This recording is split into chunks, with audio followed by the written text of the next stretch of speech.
A Torá é a orientação, tal como o caminho em linhas retas de uma flecha para atingir o alvo. Ou seja, então a Torá nos ensina a estabelecer os fundamentos, a base. A Torá nos instrui a acertar o alvo. E que alvo é esse? Né? O alvo é o eterno, é o Mashiach, o Messias. Né?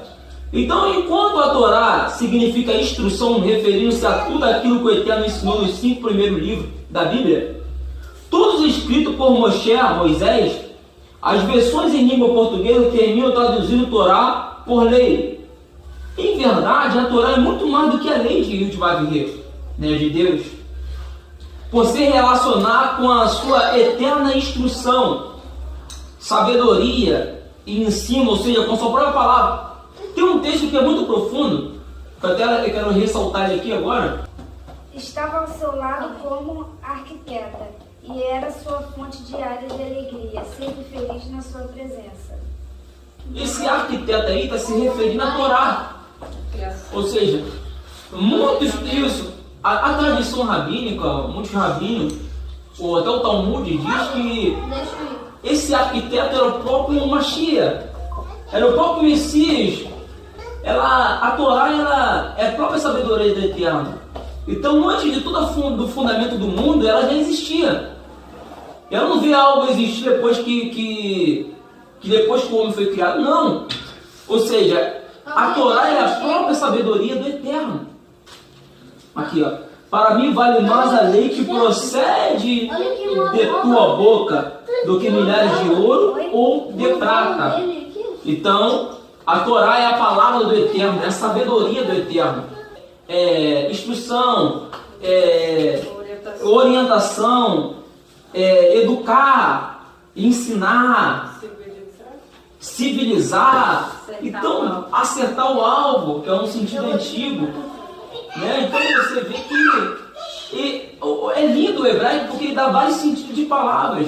Atribui-se a Moshe ben Maimonides a obra de sistematizar o catálogo de 613 mandamentos, dividindo-os em positivos, quando o Eterno exige uma ação do homem, e negativos, quando se exige uma abstenção de algo.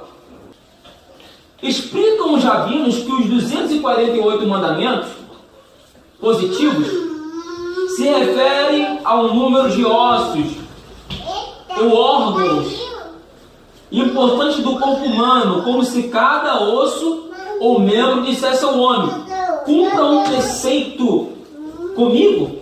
Olha que profundidade, cara. Já os 365, quem lembra disso? 365 se refere ao quê? O ano. Já os 365 mandamentos negativos dizem respeito ao número de dias e de ano, como se cada dia falasse ao ser humano: não cometa uma transgressão hoje. Toda a Escritura é inspirada por Deus e é útil para nos ensinar o que é verdadeiro e para nos fazer perceber o que não está em ordem em nossa vida. Ela nos corrige quando erramos e nos ensina a fazer o que é certo. Quando escreveu Timóteo essa carta, ainda não existia o conjunto de livros hoje conhecido como Novo Testamento. Então Paulo se referia, né, a gente até estudou sobre isso, se referia ao Taná, né, que é a antiga aliança. Então, devemos estudar o Taná, pois é a escritura valiosa para ensinar a verdade, né? Acabou de citar agora, 2 Timóteo, capítulo 3, verso 16. Então, quando há o Novo Testamento aqui se referindo a outras passagens, a gente tem que entender uma coisa. Quando nós lemos o Novo Testamento, nós temos que entender que o Novo Testamento faz uma conexão com o Taná, né? A Antiga Aliança, o Antigo Testamento.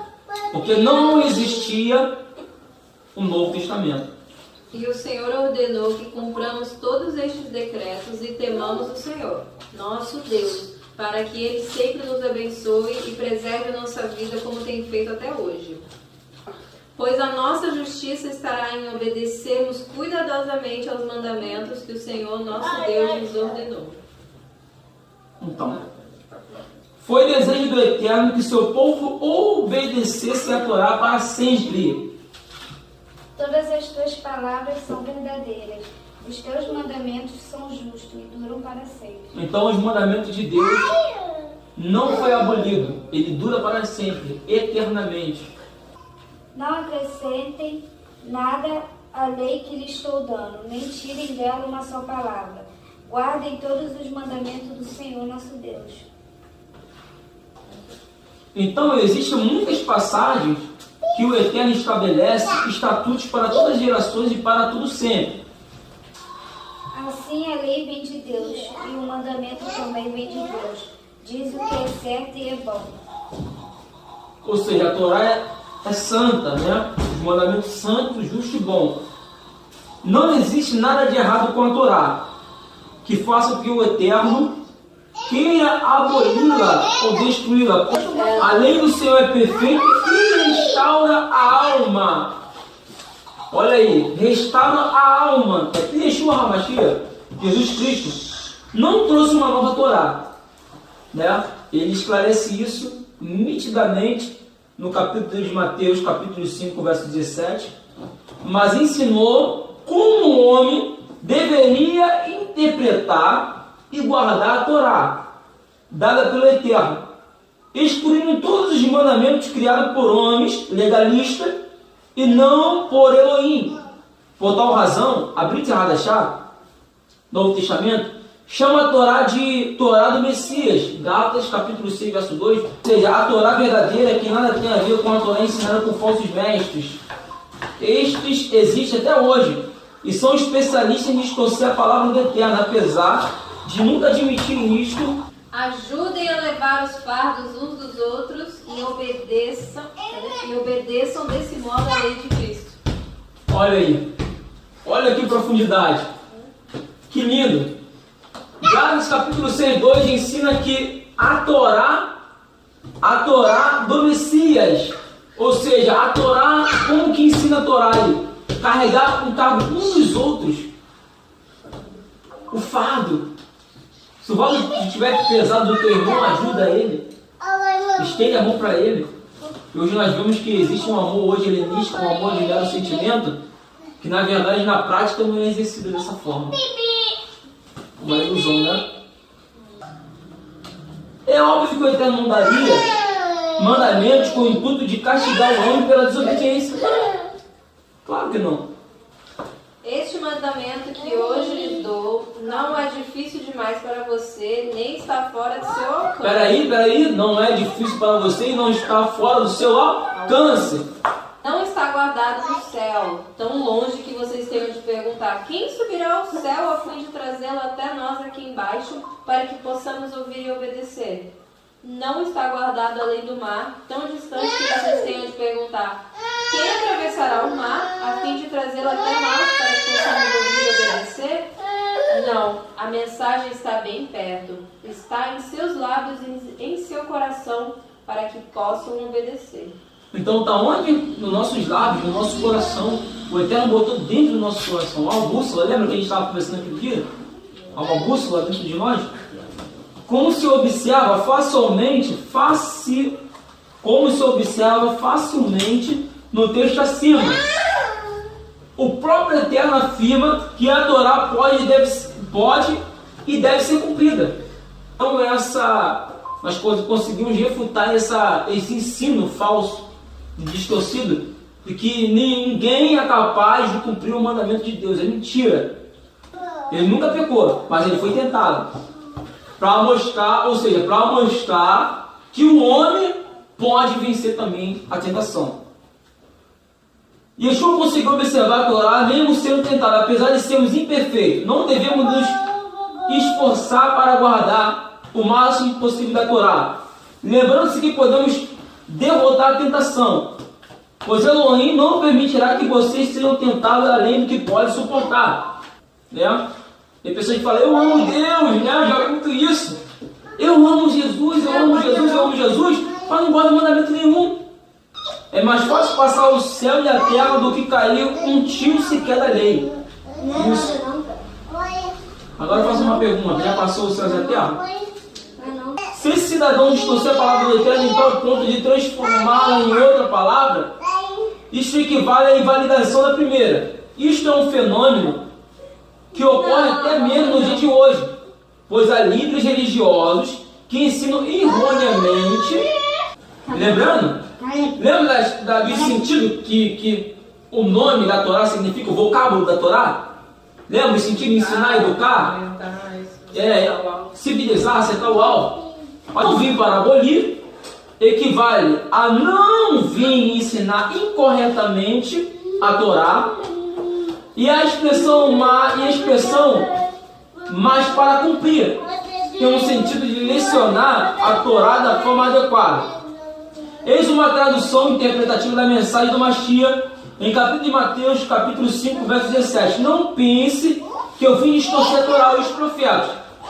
Eu não vim para distorcê-los, mas para ensiná-lo do modo correto. E é por isso que muitos chamam Yeshua eles chamam ele de Yeshua, o grande intérprete da Torá, porque ele ensinou a Torá de forma profunda aos homens. Portanto, quem desobedecer a menor dessas mitzvot, mandamentos, e ensinar outras pessoas a agirem da mesma forma, será chamado menor no reino do céu. Muitos reformistas tentaram retirar a Torá, alteraram, excluíram, mas sempre o Eterno preservou. A gente fica observando. Tantas pessoas cristãs defendem a invalidação da Torá, ou seja, a anulação dela. Mas a gente não vê nos textos dos evangelhos Jesus abolindo a Torá. Nós não vemos nenhum exemplo dele dizendo assim, ela não é mais válida. Ao contrário, cumpre. Olha a dimensão que nós estamos chegando. Graças ao Eterno, pessoas que estão reconhecendo a verdade. Já não estão suportando mais mentira. Quantas pessoas nós conhecemos que estão decepcionadas com esse sistema? Quantas pessoas a gente observamos que se encontraram lá dentro e de repente se frustraram por estudar a Escritura e ver que os ensinos, a sã doutrina está totalmente contraditória à Escritura. E muitos hoje que estão lá dentro se encontram o quê? Dentro desse estágio, né? Quer dizer, esse estágio de compreensão que os ensinos estão errados, mas para onde que eu vou? Mas o Eterno disse que restauraria as ovelhas perdidas. Os profetas falam sobre isso. Que ele juntaria o seu aprisco. O importante é nós lembrarmos que em Atos, todos os gentios e judeus se reuniam junto e não havia templo, ou seja, igreja evangélica. Existiam sinagogas, pessoas que se reuniam nos lares. Nós estamos já chegando nesse estado. Nós estamos chegando nesse estado que muitos hoje, que são conhecidos como desigrejados, ou muitos pastores aí dizem, esse nome se foi intitulado, esse nome desigrejado foi se intitulado por aqueles que não congregam mais em templos, igrejas. Esses estão se reunindo em casa. Quantos? Eu sou um deles. E sou bem-aventurado. Eu vou falar uma coisa para você, muito melhor do que ficar dentro de um templo sem enganado. Muito melhor do que você estar lá dentro sem enganado. Como muitos estão. Alguns optam em ficar. Não, vou para onde? Alguns tomam coragem, tomam força e vai. Porque dá medo de sair, exatamente pelo fato de você. Sabe por que o medo? Porque esse medo. Melhor ficar aqui do que ter que descobrir sozinho. Exatamente. Mas a pergunta é: para onde que eu vou se eu sair daqui? Ele não entende, essa pessoa, esse indivíduo, ele não entende que saindo de um templo, de uma igreja, ele não vai se encontrar sozinho, ele não está violando uma desobediência a Deus. Nós estamos lidando com um Deus supremo, um Deus grande, poderoso, que Ele não habita. Por isso que Joafia fala que Elohim não habita em templos feitos por mão de homens. Ou seja, Ele não habita em qualquer parede, cara. Ele habita dentro de nós. Ele habita dentro do homem. Ele quer habitar dentro do homem. Por isso que em Apocalipse capítulo 3, verso 20, vai dizer: eis que estou à porta e bato. Se alguém abrir a porta, eu entrarei e serei com ele e comigo. Ou seja, o que é essa porta? Essa porta é uma metáfora se referindo a nós, a nossa alma. Ele quer se ajuntar à nossa alma.